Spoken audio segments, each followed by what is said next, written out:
Pagka malaking ninakaw mo, maging congressman, mas malaki maging senador. Is that how he became congressman? Is that how he became senator? Let me respond.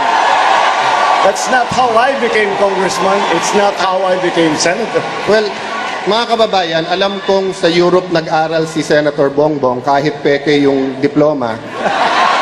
Pero Ibang issue na yan, Senator Alan. ang sinabi ko po na magiging congressman ka, that's sarcasm. Because it applies to many, not to all. Okay. Kung ako'y naging congressman dahil corrupt, di sana hindi ako sumama sa EDSA 1, EDSA 2, hindi ako lumaban sa corruption ni Binay, hindi ako lumaban sa corruption ni Arroyo. But Senator Marcos, nasaan ka pag corruption ang pinag-uusapan? Di ba? Wala ka sa hearing.